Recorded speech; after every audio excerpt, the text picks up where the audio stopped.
I'm going to take a second to talk to you about underdogs. Eagles fans everywhere, this is for you. Fly, Eagles fly, on the team. Touchdown, touchdown. Time to get Jalen this ring. You don't really want to start a thing. This a bird game nation, baby. It's a Philly thing. Hater, and you looking like you type trash. I'm just here calling on Philly the podcast. And we can call a man dog or watch Miles score off the handoff. Rest of the division, your man saw Jackson like Sean, hunting like Randolph. Season here, really time to do them in. Your boy Philly Fresco. Thanks for tuning in. What is going on, you guys? It's your boy Joe Castro, aka Philly Fresco, joined by my guy Shaky B as always, and this is Philly the podcast. So usually I do a long-winded intro about who we have as our beautiful special guest today, but this Gail, you're like a brother at this point, man. We've been to a preseason game together. We've had been on the show a couple times. We've talked on and off air. So we do have Gayle Saunders from 4th and John. How's it going, man? Welcome back to the show. I'm doing great, man. I mean, last time I saw you were pretty hype at the preseason game. I was like, I had to calm him down a little bit. He was sweating. Palms were sweaty. I felt like we had a good time out there. Just, it's like I saw you way up there. It's like, yo, come sit down over here, man. And that's what family does, man. Got to bring everybody together. Good to see you guys. Exactly. And it's funny because my nephew's the one that actually saw you. My nephew was like, yo, I think he's waving at you. I think he's down there. But that crazy dude down on there waving. People out here, nah. But it has been a crazy offseason, training camp, preseason games and everything. So let's just start there. We'll start with just your opinions, your thoughts, your feelings about this offseason. It's been a different one than most fans are probably used to. But now that it's all over, how are you feeling, Gail? I'm feeling quite positive at this moment. You got that new car, fresh car scent out there. Like it's still brand new. I think the vibe and the energy was much needed. You're talking about taking a transition with a new team, a new real, starting quarterback with Jalen Hurts finally at the helm, a new head coach trying to implement his systems, his whole philosophy. So the fact that some of these veteran guys are buying in organically, some people might disagree with that, but I feel like there is a new energy in this locker room. And I feel like we just haven't been able to actually see the offense. So I think fans out there, like, what are we going to expect? This is exactly what they want you. They want the league not to know exactly what we're doing. So it is what it is. But I understand people's being skeptics out there, but it is what it is, Yeah, and I want to ask the same question to you, Brandon. Now, before you go, I want to ask you the same question because we haven't talked about this offseason, so I got to ask you the same. How are you feeling? I know. Yesterday we briefly talked, and then we did the draft, and that was pretty dope. But yeah. I mean, like Gail said, we're kind of sitting back. I mean, we're not there on the field every day. We're not able to see the practices, so we're kind of sitting back like, oh, man, what is this offense going to look like? How is Jalen going to do? I mean, we saw Jalen for a brief second, and that's about it. And then we've seen, like, the practice highlights. So it's definitely curious to see how that goes. And the offensive line, I think that's the biggest key to this Eagles team. I feel like maybe our team would have been better last year if we didn't have to run through 14, 15 different offensive lineman lineups. So if our offensive line could stay healthy, especially with Brandon Brooks back, Lane Johnson, Kelsey, and then, I mean, we'll talk about that left tackle battle, but if everyone could stay healthy, I think Jalen Hurts is going to have the time of day to do what he needs to, and Miles Sanders too, because that's definitely a big key to this offense. Yeah, I'm the only one a little nervous. Okay, all right. I just wanted to say. I saw you at preseason, bro. Like, yeah, exactly. I was trying to fill out the room, but go ahead, Brandon. Sorry. But yeah, since you are there, seeing the practices and everything, do you feel like when you're there watching them work and do everything, do you feel like they're getting enough time to gel and to kind of learn this playbook and get the practices done? Since we've heard that they've only had like hour and a half practices, they have the joint practices, but they're not playing the preseason games. Do you feel like you've seen enough out of them so far? I mean, every year, you have your certain beat writers that you listen to, the guys that are your favorites, and then some beat writers you'll listen to just to get a scope of what's going on out there. But when I get a chance to go and see them at a live practice, then I take my own notes. I take my own video. I did post a couple of them, but I didn't post everything that I took. But overall, I mean, the feeling I got, the team seemed in unison. The defensive line, especially against the Patriots, they couldn't stop them. The defensive line has been a problem overall, even for our own offensive line. I mean, ask our left tackles, mainly Dillard. But I mean, I'm just overall, I just feel like Jalen Hurts was the best guy out there in that joint practice for the Patriots. Had a solid day against the Jets. Devontae Smith, bruh.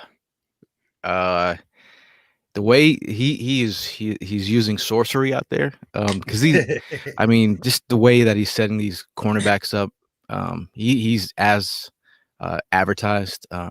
Rager's had a good camp, ridiculous catches here and there. Overall, I just feel like a lot of players are buying in. You mentioned the offensive line. We're gonna have, looking at it as the expendables. They're getting up in the A's and they're taking that last run. Yeah. Like the four horsemen type. We have that vibe, and I just feel like if they can stay healthy, we can have a solid. I mean, we were the most banged up offensive line last year. I mean, if they can stay healthy, that's great. We've come out of this training camp with no real serious injuries. Can we get an amen for that? I know, right? Amen in the church. Amen in the chat. Yeah. Make sure you put something in the plate, okay? But overall, I mean, you got to feel good. I mean, from what you've seen in the joint practices, obviously preseason has been 2-pack of ass. Really, I mean, we got some excitement at the Jets preseason. I'll be honest. Yeah. From the back end of roster guys, I was kind of there was people were posting a shot of me at the game being, I actually had a lot for a preseason game. It was just real hot out there, and I'm just like, they caught you at that one moment. And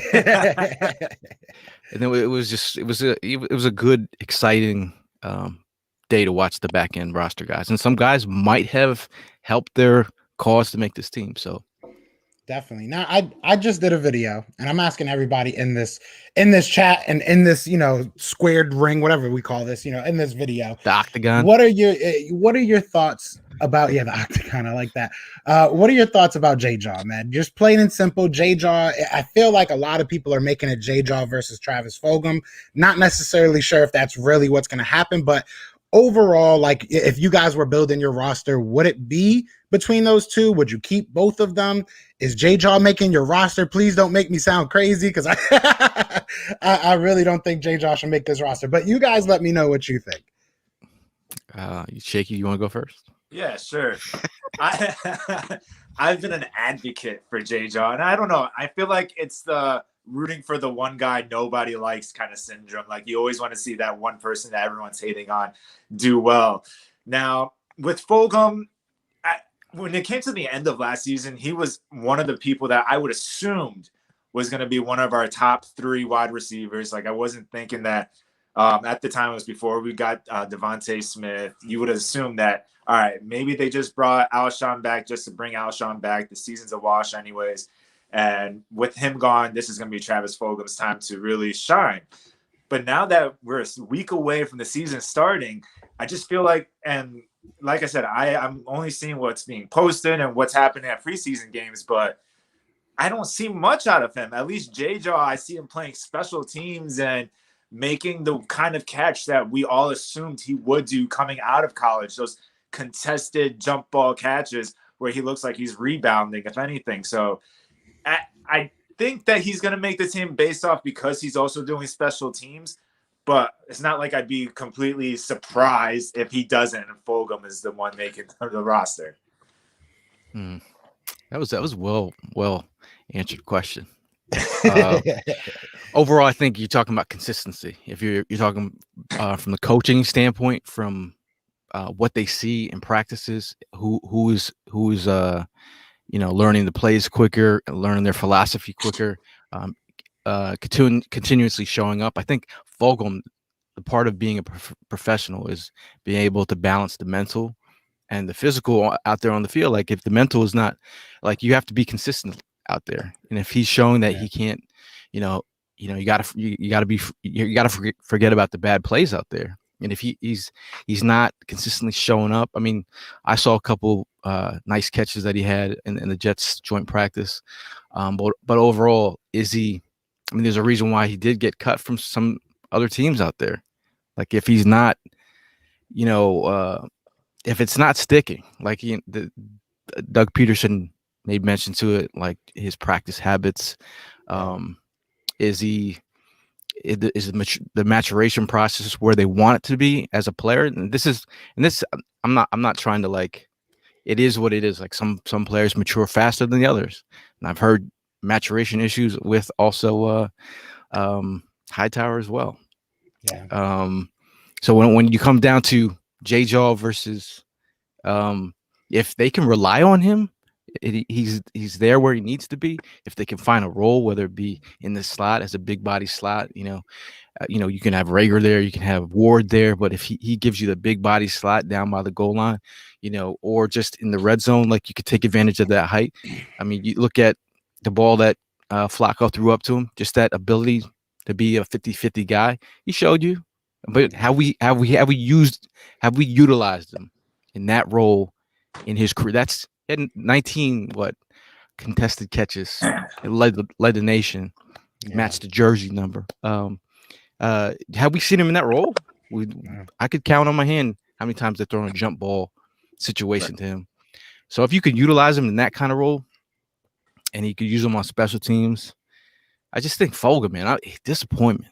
I am like disappointed dad. You know when you like come home and you done fucked up. And that's my thing. It's like you have a sample size with Travis Fulgham. It might be small, but you have a 3-year window of really nothing from J-Jaw. And I understand that our coaching staff wasn't the best, you know what I'm saying, at utilizing people's talents, but at the same time, you had 3 years, my guy, and it wasn't like it was a roster full of great talent at wide receiver. Like the landscape was wide open for him. You know what I'm saying? I feel like Travis Fulgham, he did have issues, and I 100% agree with you with the practice thing, because I heard that as well, that he was kind of just not showing up at practice mentally.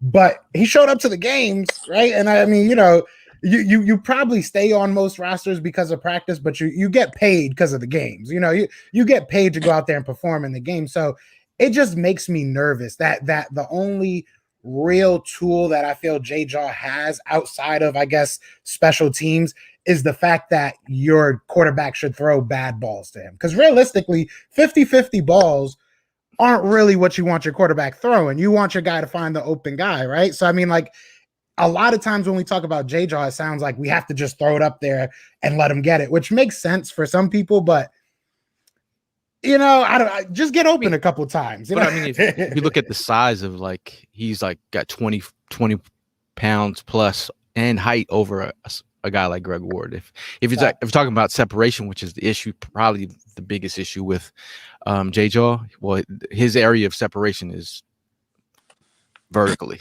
So I mean, if you're talking about him just being reliable, like if they there's been moments where he's flashed the camp, but can he be reliable? And if Fulgham can't be that guy, then that's the deciding factor for me. Definitely. Because I mean, Devonta Smith went down. I was like, all right, cool. I'm like, not cool, but I was just like, okay, Fulgham, here is your opportunity to shine and show out, right. And that didn't happen. So you're just like disappointed dad, like, son, what's going on over here, man? Like, I thought this was your moment. Yeah, I definitely agree. Here we are. I definitely. It's real quick, Brandon, before I get it. Shout out to my guy, the Nest Out West, with the $5 super chat, saying much love and respect from the Nest Out West. We appreciate that. Go ahead, Brandon. Sorry about that. No, I was just saying, it's unfortunate because Fulgham did come on the scene last year when we needed something. We needed some kind of light to like look good, and he finally came on. And the fact that, like you said, it feels like the disappointed dad because like you wanted to see him succeed. You wanted to see that story that I bounced around from a couple teams. I didn't make some teams, and now I'm here. I'm doing well, and maybe I can earn that starting wide receiver 2 role, and that's just not there. And it is what it is. Not everyone makes the NFL, but if it's going to come down to Howie, I could see J-Jaw getting the edge there because we all know Howie likes to try to at least take his picks over a free agent. Or Lurie, or is that Lurie's pick? Or is It, that it Lord? may as well be, yeah. Um, That's the crazy part. That's the caveat I- with this team. I could see Larry being like, "Well, he interned with Condoleezza Rice. This guy must be smarter than everything. This guy, like just, he was like McDonald's All-American basketball. Like just, I don't know. Like if that's the deciding factor, they want to, they want to see their pick flourish. Exactly. And win a couple Vogel. company basketball games, can win a couple. I've called Travis Forgotten because I felt like he's been kind of forgotten. He has. I mean, he had that great breakout, a couple Mhm. games. It was like 4 or 5 games, and then all world. He went to the 99 bench, in Madden Yeah, for he like was 4 he weeks. was killing it. Yeah, seriously, he really was. He had 100 awareness for a while, it felt like. But I mean, it was crazy. He just like fell off and we can blame the coaching staff. We can say that he just didn't care in practice, but there was no drop off on the field that really warranted that. Now, another guy I want to talk about is on the wide receiver staff as well, as someone you brought up, who a lot of people I think are kind of forgetting about him as well. And it might have been a good thing if it was, let's just say, so it's Greg Ward. Greg Ward really hasn't done anything this all offseason. There hasn't been really any reports of him. And my question is, because, Nick Sirianni said in one of his press conferences, I think it was 2 days ago or something like that, that if there was 2 players with the exact type of skill set, he's going to take the guy with speed. Now, I look at Greg Ward. Greg Ward is probably, and he's not slow by any means, but he's probably the slowest wide receiver we have. And I've been saying this all offseason. It's like, where does Greg Ward fit into this wide receiver core? Do you think he has a spot in this wide receiver core? Do you think he could maybe be a last-minute trade? I don't know if he'll be a cut, but, I don't really know where he falls in on this roster. I mean, you think about Greg Ward as a guy who's been on the practice squad, a guy who's transformed himself from a quarterback to a wide receiver. He's made it through multiple camps and is still around. Like when you think you got rid of those roaches and they still here, still here. And he showed to be a viable option and reliable. Again, that whole consistency and reliable, knowing where to be on the field, and also play special teams as a punt returner if you need him. Not all, it's not exciting, but when you talk about in terms of back end roster guys, you need to be able to play special teams. Right. You need to come in and do something for us if we need you there. How many first downs did he catch last year? Did he lead? I mean, that's just it's a whole different team. If he, again, he had a drop in that Jets game. I was like disappointed that, bro. Like, what is this? It's not like you, son. You get A's in math, bro. Like, what are you doing out there? So if they feel that he's a consistent guy out there, and reliable, he's gonna make this team. Like it's not flat. Again, to me, the back end of the roster, I could. There's other guys. I heard John Brown might be available coming up soon. Like, if you're talking about adding some speed. Versus you think about Hightower. Yeah. Like Hightower, again, another guy who's not he's flash, but he's not been consistent. Exactly. Yeah. A lot of point of attack, point of catch, whatever you want to call it. That's his problem. That's at least with me. I feel like catch point. We see exactly like you're there, you're wide open, but you just can't make the play. And it's kind of the same. We'll get to the defense, but it's kind of the same thing I see with Michael Jaquette on the other side. But before we get to defense, I want to talk about the quarterback situation a little bit. Where was it? Richie said Greg Ward is also our emergency quarterback. So again, there you go. Made me think. It made me think about our recent. He trade. got 5 jobs, man. He got 5 jobs. Exactly. He's he cleans the floors when we leave and everything. But so we obviously did just trade for Gardner Minshew, right?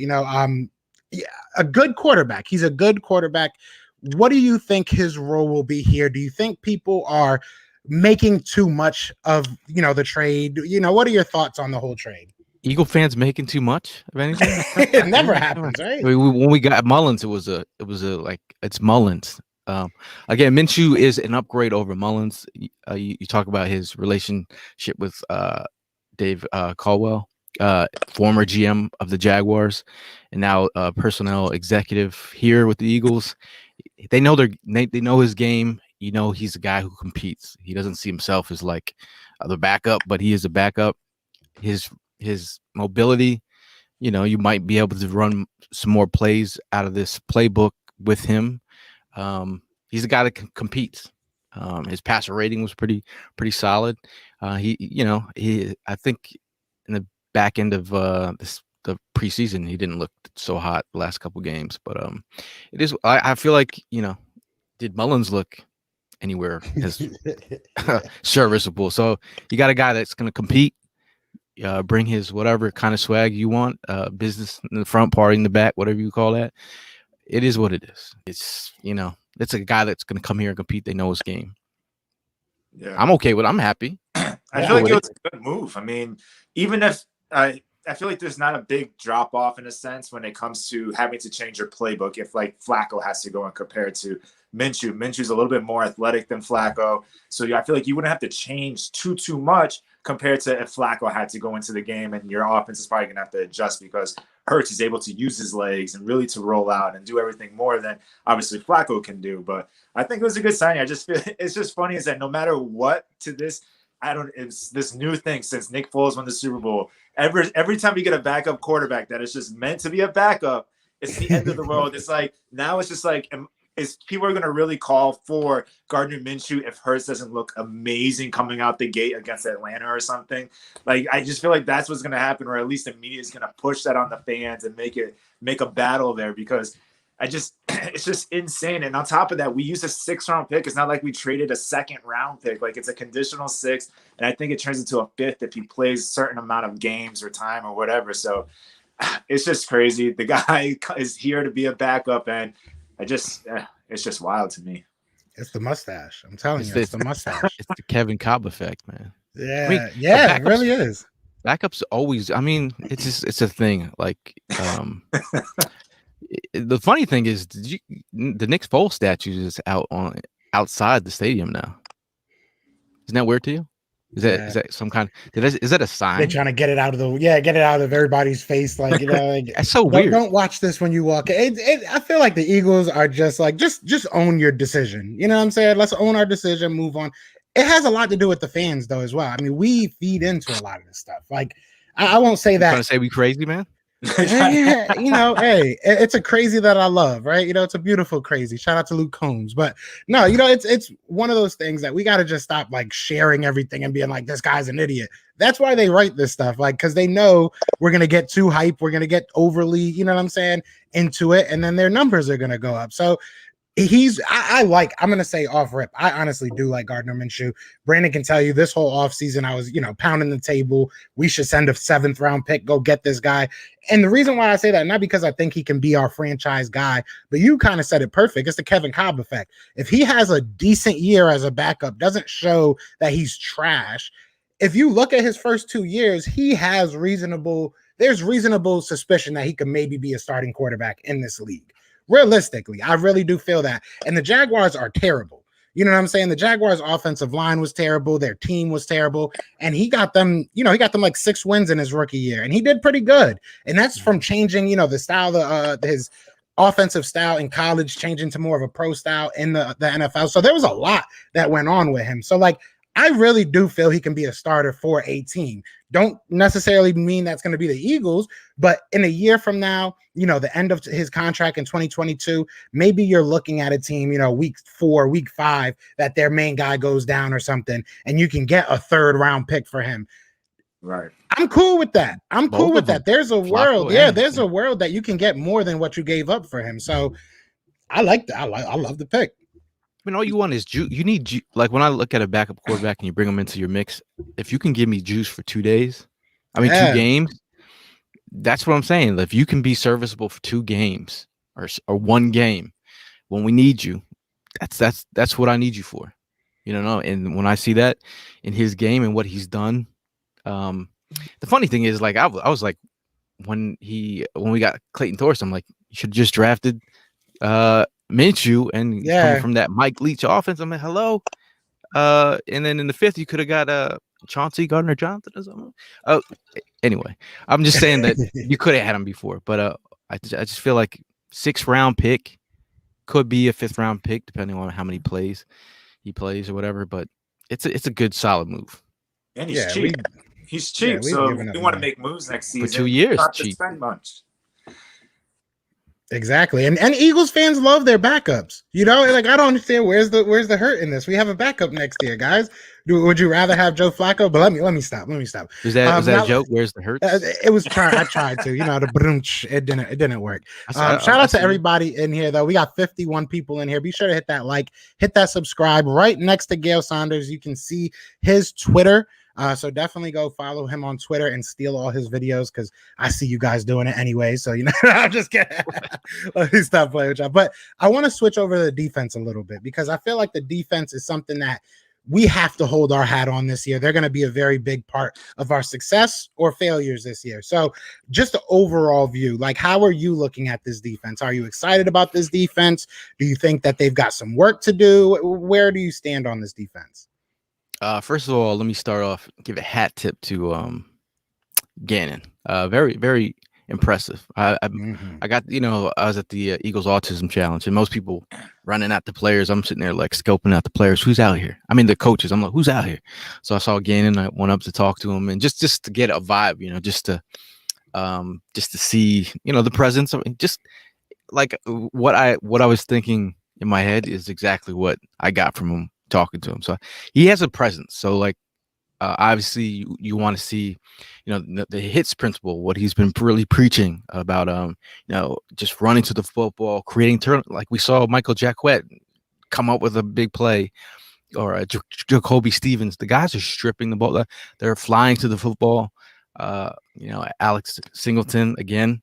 This dude looks like he's been roaming. He's been roaming out there. Yeah. I think Wilson, both those guys should give us something. I think the defense will suit them. Our linebackers a little bit better than last year.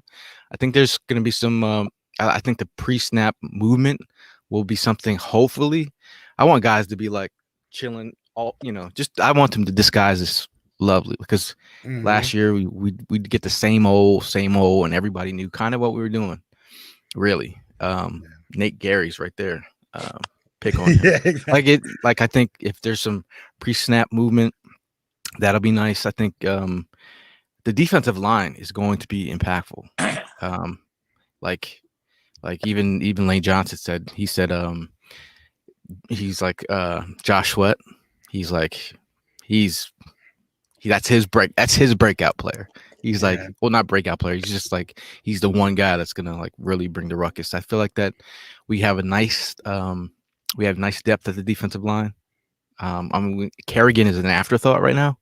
Right. Like Kerrigan is an afterthought right now. So I feel like, is Derek Barnett going to get moved? I don't, it's still lurking out there, but I feel like, again, Derek Barnett has silently had himself a great camp. Definitely. And then Hargraves as well. You could say everyone has had a great camp for the defensive line. So even Milton Williams, another interchangeable piece, can play different positions across the front. So defensive line is going to eat. Yeah, we had I had a Fran Duffy on the other day, and he was talking about Milton, and he was glowing about Milton Williams, and he said that Ryan Kerrigan probably had one of the best, if not the best, camp of any of the players. Period, not just defensive guys. So there's definitely cause to be excited about this defensive line. But go ahead, Brandon. No, I was gonna want to ask Gail on week 1 next week. Who do you think is gonna be that starting defensive end between Josh Sweat and Derek Barnett? Because we know Brandon Graham's going to be on the opposite side. There's no way he's going to be on the bench. I would love to see Josh Sweat. Like a couple years ago, that was my breakout guy, and I was pushing Sweat train. I'm like, and then here we are. This is from a standpoint of like being a draft scout or like someone from personnel. Like this is why you drafted him. The upside that you had in him coming out of high school, got injured, worked his way back, got put on the NFL body. He's got the frame now. He's got the length. He's got the inspiration to get paid. This is a Josh Sweat year. Him lining up week 1 would be either way. He's gonna get his. He's gonna get his. So I'd say Josh Sweat.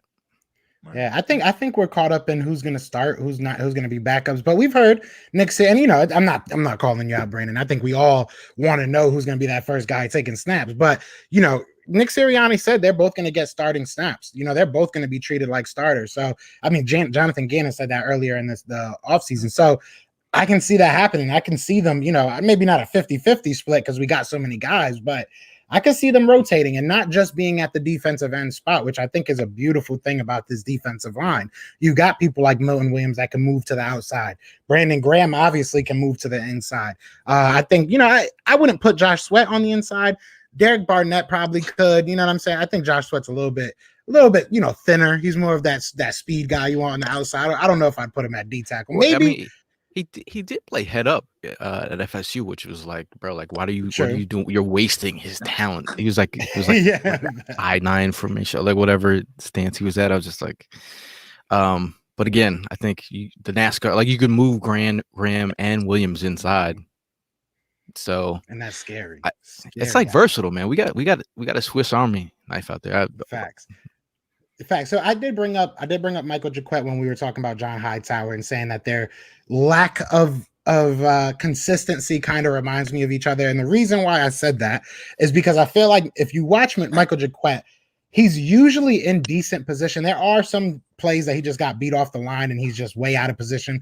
But a lot of the times it's either like a great throw that he just plays terribly, or it's just, a great throw. And I feel like he's got the skill set to be with the receiver. He can play the receiver. He just hasn't played the ball well. That's really where I'm at with him. Like, I need to see his ball skills a little bit better. Playing the ball in the air is something that I feel like he's just been terrible at.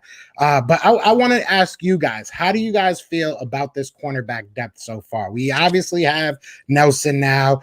Michael Jacquet is Michael Jacquet. We got Zech McPherson out there being Zech McPherson.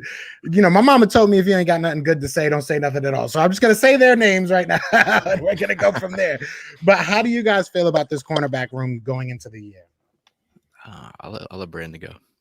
I'm just glad we got Nelson. After this preseason, I'm just glad we got Nelson because a guy like McPherson, he needs time to develop. I know that before we got Nelson, we were like, dang, it's really going to be a battle between like Michael Jacquet or McPherson to be that maybe cornerback two, because we all feel like Maddox belongs in the slot, that he can use his speed in the slot. And we've seen him on the outside, and he hasn't done well on the outside. So just seeing how these guys really need to develop and really kind of get used to the NFL, especially McPherson, it makes that Nelson signing so much better. Even if people on the outside were hating, like, why are you guys excited about that guy? It's like, well, if you watched our preseason games, you would understand why we were excited about getting Nelson. Now, Jacquet, like you said, I mean, he has the size, he has the build. I mean, I think he might be the tallest cornerback on our team. So you would hope that he would be that guy to maybe develop even more, but I don't know, man. He seems to be letting up a lot of big plays, and he gets that one spin move will forever stay in my brain. That was bad. This dude, that was just, I felt bad. It was preseason, but hey, you got juked, man. That was just, it is what it is. But I'm gonna leave it at that. I'm just happy we got and we can let the young guys develop. Hey man, people don't forget about those. You get put on skates or put on what, like your boys will always send you a link to whatever, like I think the back end of our cornerback depth is nothing to write home to mom about. It's just not very exciting. I love the pterodactyl reach of Jacquet. He's got the biggest wingspan in the NFL, but if you're not in the right place at the right time, you're not going to make the big plays. I'll shout out to him getting that turnover at the end. That was exciting. I'm like, hey, that's something, that's improvement. Right. I mean, you like that size, but again, overall, just Slay. What else can you say more about Slay? I'm just, thank God he's here. Nelson was a guy that we all wanted. I think we talked about him so much. He was probably part of all our families. I'll say I was one watching thing. him fish. I was watching him fish, Gail. That's how you know. That's how you know a man's really trying to swoon another man. I'm over here watching him fish and stuff. But He said, "What you catch today, bro? What kind of bait you using?" Oh, how was the swell, dude? How was the go to Bass Pro Shop today?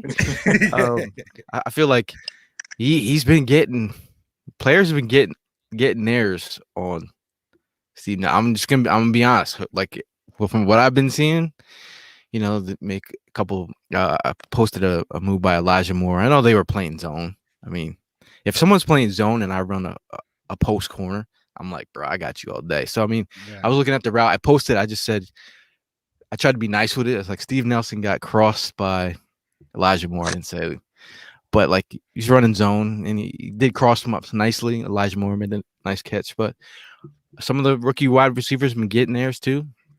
So I trust him, but McPherson is a guy like you're hoping you don't have to throw him into the fire right away. But again, in that Jets joint practice, he was getting they were picking on him a little bit in the preseason game. They were picking on him a little bit, but I did you'll see the flashes. So obviously you don't want to throw a guy in there and mess with his confidence right away. Hopefully Nelson holds it down, and Avante. Hopefully he's a player in the slot. Josiah Scott hasn't been, I think he might be on the outs. I still think I'd bring another guy, in that group. Even the safeties. They should have went to CJ Henderson. I was telling them, trying to tell people, go get CJ from. We're taking Jaguar players anyways. You might as well go get him, man. I've been hearing trades. I've been hearing trade stuff with CJ Henderson. He apparently doesn't want to be out there. Yeah, he apparently doesn't want to be in Jacksonville no more. That's what people are saying. Like I know a lot of people from Jackson. I used to live in Jacksonville and stuff, so I know a couple people that cover the Jaguars and stuff. And that's what I keep hearing, that he just doesn't want to be at in Jacksonville. Which I mean, I can't blame him. Like, can you really blame him? It's tough out there, man. What do you do in Jacksonville, by the way? I will say this. I lived in Jacksonville for like 6 years, and they have the most beachfront of any place in Florida. They have like 360 miles of just straight beachfront. Like you can literally just drive for 300 miles of just straight beach. So I mean, that's it. That's yourself. That's it. That's all I got. Ain't got no Wawa. Ain't got no. They got Wawas now. Okay. But I don't think Wawas down south are as good as they are in like Jersey and Philly, because I go to Wawa's a little bit too much, if I'm being honest, and it's just not the same. Their subs just ain't the same. I don't know. Maybe it's just me, but I want to ask two more questions before we. I've had cousins that lived in Jacksonville for 30 years. I've never visited. I'm just saying. I've never visited. I just paid $300 to go see you at a preseason game, dog. You got to come down to Florida now. You know what I'm saying? I will. I'll visit you before my cousins. Are you in Jacksonville? No, I live in St. Pete now. So I'm like right next to Tampa and stuff. So we could go catch a Buccaneers game or something like that. But yeah, no. So I want to ask two questions before we get out of here, because I know Brandon got to get back to work and stuff. So I do too. I just be putting it on Brandon. Hey, I gotta go to work too, bro. Yeah, I know. I'm putting it on Brandon. We just all blame Brandon. But no, I want to know from both of you guys. Obviously, cuts are coming up tomorrow, August 31st, 4:00. I will be live, you guys. So we will be going over everything. But obviously, 5 names just got cut recently.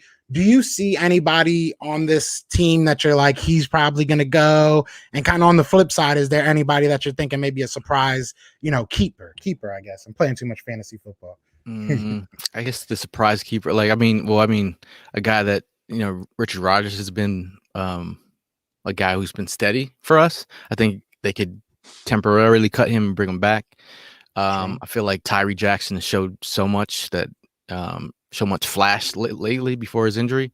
That's a guy you want to develop. So it's like, pre his injury, I was like, I might even keep 4 tight ends and then trade one, like hold on to trade one, because Tyree would not make it. But obviously he's injured. But who else? I mean, Hightower's a guy that could, he showed a lot of promise, and I feel like just to see him go. I mean, if they. He's got that speed, can separate, but I've heard just from, I don't know. I've heard from surprising person that was just saying that from a maturity standpoint, he doesn't know, if he can get there. Yeah. And I was like, okay. From where I heard it, I was like, what? That's the more shocking from where I heard it from.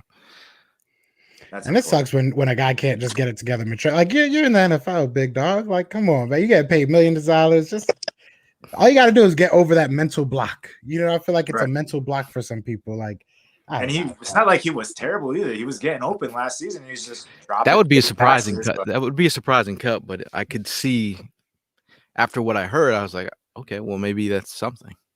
Yeah. Well, I mean, if you cut Hightower, then you could potentially keep both JJ and Vogel if you're keeping them many receivers. I mean, I think all those guys would get snatched if you had them on the practice squad too. So it's like, we'll see.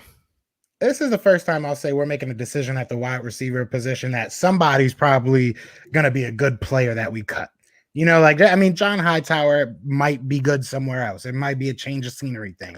Same thing with J-Jaw, same thing with Vogel. So this isn't a bad problem to have. We actually have wide receivers now. It's a little bit weird. I love it. We want the cream of the crop. It's all about Devontae Smith anyway. So like Exactly. Like you could talk about the back end of the it's about Devontae. Facts. What you think, Brandon? I mean, the surprise cut, I think we discussed it earlier, and we were just talking about now, would be Travis Vogel. I feel like we all fell in love with him all last season. We were hoping that he was going to be our first 1,000-yard receiver since Macklin, had T.O. vibes. Everyone was so hyped. Everyone was so hyped for that 4 games, and then he just disappeared, and then they just let Alshon be Alshon out there. And just seeing him now being at the bottom of the list in a sense, with Quez Watkins rising up and taking on the challenge to be better and using that speed that he has. And then obviously Rager looks like he's getting a little bit better with his spectacular catches. And then obviously, like you said, Devontae Smith's the show. That's the guy right there. So to see him get cut would be a surprise in a sense that it wouldn't be against his track record or anything, but for us Eagles fans, I feel like it would be a surprise to see him go. If I had to pick a surprise cut, and people are gonna hate me for this, but I'm gonna say Kenny Gainwell. And I think, maybe not cut, not like totally off the team, but I can see somebody trying to put him on the practice squad. I'm about to shank you, bro. I am about to shank you. I'm about to cut you. We said surprise, right? We said surprise. No. Hey, I gotta drop a hot take. That's my hot take. No. That's right. If I can shank you through the phone, I would. Shank you through the phone. I gotta take a couple preseason games off. We can't meet up at a couple preseason games now. I know. Gainwell has been legit. He has, but realistically, look, I think that he's a great player, and I think that he's gonna be great for this team. But do I think he's gonna be off rip a starter, off rip what everybody thinks he's going to be? I don't think so. I think that he'll be somebody they either try to stash or he'll be like that's what I think. I think he might end up on the practice squad. I've said this from jump. I don't know if everybody's. I think we're a little bit too hyped on. If they use like Jason Huntley more, I feel like they've used Gainwell more than Boston Scott at this point. Now I'm a Boston Scott fan. I always get hyped when Boston Scott goes on a 40-yard run against the Giants and stuff, but they've been using him more than Boston Scott, so I could see Gainwell getting bumped up ahead of Boston Scott at this point. Gainwell's hands are the best of the group. But that's all that's what he has right now. That's really all his cup of tea right now. That's the Nyheim Hines role. That's the guy who's going to orbit motion. He's they run that pony and him going into the slot. You're like, oh, here we go. Like this, I just feel like his skill set really matches the kind of the role that teams are looking for right now. Yes, some people I don't know. Maybe it's because I feel like some people are just like way too high on him, and so I'm like at the bottom, like let's even this out somewhere. Because I do think he has a good skill set of what he is. I just don't know what he is as a pass blocker, as in pass protection. I don't really know what he is in between. I mean, he was a good runner in Memphis. We haven't really seen him run the ball for the Philadelphia Eagles consistently. I've seen some nice runs. I was actually it's funny because you said I actually watched every single snap of his through all preseason, and I came away actually impressed on his inside running. Okay, well then that makes me feel more comfortable. But Because then I have to watch more. put him behind the big dogs, and then here we go. True. That's even very better. true too. I mean, realistically, I'm nervous about this whole running back group, if I'm being honest. I mean, like Miles Sanders, the lack of touches, you know what I'm saying? The lack of good news when it comes to Miles Sanders has me worried. Boston Scott, I feel like gets shorter every year. And it's just, I love him to death, but I feel like it's just, put on some weight or something. I just don't know what he's gonna. I think he'll be good, but we just haven't seen any of these running backs. That dude's all neck. If you wanted a 5'6" security guard, like that. You see that like first dude I'm calling. You see that like performance thing he does whenever he gets it. Yeah, that's because he got that sumo neck. But all right, so Howard, he had that dope block. I think it was. That's what I'm saying too. Howard's probably our best pass protector. Easily, honestly. Oh, Howard, inside zone, you run him. I mean, if you're going to keep him around with short yardage and potential, like blocking on passing downs, you feel good about him. So you're 4. It's Huntley's out of here if you're going to pick 4. I hate and then put Gainwell. We're trying to keep some of the guys we interviewed. Like, I know. I try, it's all about the brand sometimes, but no, I think Huntley's performed well in his opportunities. It's just a matter of like, okay, what more can you give us? I think as a kick returner, he's solid. As a guy who's flashed and broke off runs, yeah. But if they don't feel that it's been enough to keep him around, Yeah. So all right. So last question I want to ask both of you guys. Now that training camp's over, preseason's over, comparatively, we all had our thoughts in the beginning of this training camp. Do you feel better, worse, or about the same about this team after training camp and practices and all that? I'll let you go first, Brandon. I feel better than I did, let's say, after like trading Carson Wentz, not really knowing the direction. Nick Sirianni had that one press conference that everyone was giving him crap about. So it was just kind of like, what's going on? We hadn't really signed anyone yet. What was the draft going to look like? But to see guys like Ocho Cinco really wanting to see Devontae Smith out there so he can laugh at the critics, that just gives more hope and more just like boasting him up. And on top of that, just kind of seeing our offensive line, when healthy, look good. I mean, yeah, we didn't score a good amount of, I think we got a field goal in the first preseason game, but that first drive looked good. The defense looked good. Like, we weren't letting up points until the second 13 was coming in.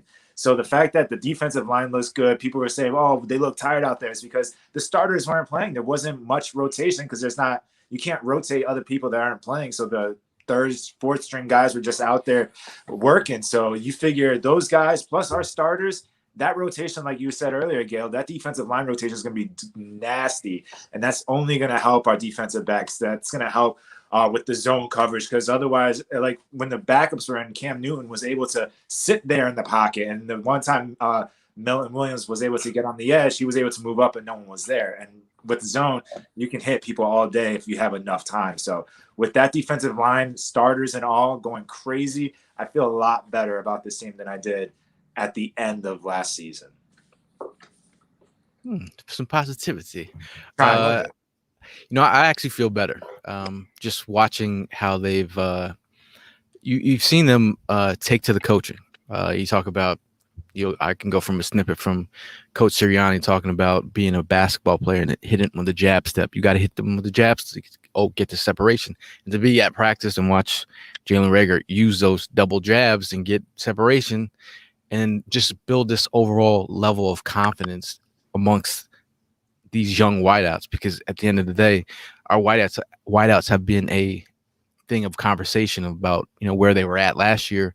To watch these through, I'd say, Quez Watkins, prior to the off season, I thought he was our wild card. Like, I felt like whatever he gives you is going to be a bonus, and he is giving us. He's showcased and showed out in every situation, whether it's joint practices, open practices, joint practices with the Jets, Patriots, Steelers game. He's consistently showing up, and now that's the added bonus I've been talking about. To have those three wideouts to really they've been locked in, man. After practice, I sat there for half an hour after practice at the Patriots, and just watching them work together. This is the nucleus of our offense if they can show out. And then Sirianni, let's be real here. Keenan Allen had his best year with Nick Sirianni as his head coach. So attention to detail is a thing that I've been impressed with. Again, you alluded to the defensive line. If I'm going defensively, I think that's where we're going to make our money. I feel like we're going to see a lot of Josh Sweat touchdowns. Sack celebrations. Yeah. I don't think I've talked about Hurts enough. I think as much as we might talk about his lack of experience, and he's flashed, and he hasn't really shown his like people. They're like he might run too much, but he's got it. Like I think he has that in his game. I think they're gonna play to his strengths in this offense, and I think he's gonna make everybody, eat their words, man. I've been screenshotting. I've been screenshot for months, just for my own, for like all the people that are down and Jalen Hurts, like, and now you're gonna get on it like week 5, like, yeah, I was right. No, you weren't. No, you so I just think just being as a fans, right? Just people have forgotten that you can support your quarterback, and you could help. From a mental health standpoint, you can support your quarterback. It's okay. He is the Eagles quarterback. You can support him. Facts. It doesn't matter. You can like both. You can still have love for Carson, but understand that you got a new quarterback. And you still can critique Hurts about whatever, but you still can support him. I don't understand. Facts. That's look, and that last statement makes what I'm going to say sound a lot better, because honestly, I'm about the same. I'm about the same that I was in the beginning of this offseason. I don't really necessarily feel like I've seen a lot to be like, oh, we're going to be great. But I also don't feel like I've seen anything that's like, oh, we're going to be trash. I think that we got through offseason, no hurt, no injuries, knock on wood, it's still got 2 weeks. Yeah, but that's a big part of it. I feel like you guys have been saying that the players are buying in. We have talent. So we'll see what happens. I'm kind of at the same spot. I want to keep an eye on everything, and I want to be able to really break down what I feel is happening with this team. Like, I really feel like I owe that to at least the audience, right? So, like, I don't want to be too high on them, because then sometimes I'll kind of look past what's actually happening. So I'm trying to stay even keel. So I will say I'm like right there still. I'm still there. I think we can be good. I really do feel like we can be good, but I'm not too up or down on any individual players. I want to see it play out. Week 3, come holla at me. Week 3, I might be talking that talk. You ain't trying to throw a ring on it yet. Exactly. Let's go on a couple dates. I want to see what they're gonna order off the menu. Make sure they ain't too rich. So week 3, you'll be playing Jagged Edge in the back. Okay. We throwing rice. Week 3, we throwing rice. But Gail, man, I appreciate you coming on, man. This was, as always, just a good time chopping it up with you, man. But before we go, is there anything you want to say to the people, man? It's Eagle season's here. I'm looking forward to all these games in person. It's good to see people in person. Like I said, we saw each other in person. Great feeling to get back to some normalcy. We'll definitely be tailgating out there this year. So if you're at a game, want to come tailgate with 4th and John, just check us out. Always a good time, man. So I appreciate you guys having me on your platform. If you want to see any of our content, check us out at 4th and John, or my crazy ass talking about the Eagles at Eagle Sessions. And see you guys soon. Definitely, man. Brandon, you want to say anything to these? We got 50 people. You want to say anything to them before they run away? Nah, man. We got one more week. We've been waiting for this for months, man. We've been through a lot. This has been the most wild off season since like T.O. doing sit-ups in his driveway. Like, this has been it's been insane, and I'm so glad that we're finally right there to go take on Atlanta next week. Are you any of you guys going to Atlanta? I'm trying to get out to the game. Yeah, I'm trying to get out there. I know a couple people that work for the media out there, so I'm trying to make it happen. There's no try. There's only do. I live only like 6 hours, so it really is like as long as I wake up that day and I'm not like dead or something, I should be out there. So should be a good time. But I appreciate everybody that's tuned in, man. Be sure to hit that like, hit that subscribe. We do still have 50 people in here. We're trying to hit 3K. help us out there, man. But other than that, we love y'all. And it is Fly Eagles Fly. And we are out here. Peace. B Scott with the Philadelphia John Eagles. Dornbos here, the Philadelphia Eagles. Edwards of the Philadelphia Eagles. Follow my guy Joe Castro on his YouTube/podcast channel. Let's give a shout out to the Philly podcast. Shout out Philly and my guy Joe Castro. So keep on doing great things, guys. Fly Eagles Fly. Fly Eagles Fly. Go Birds.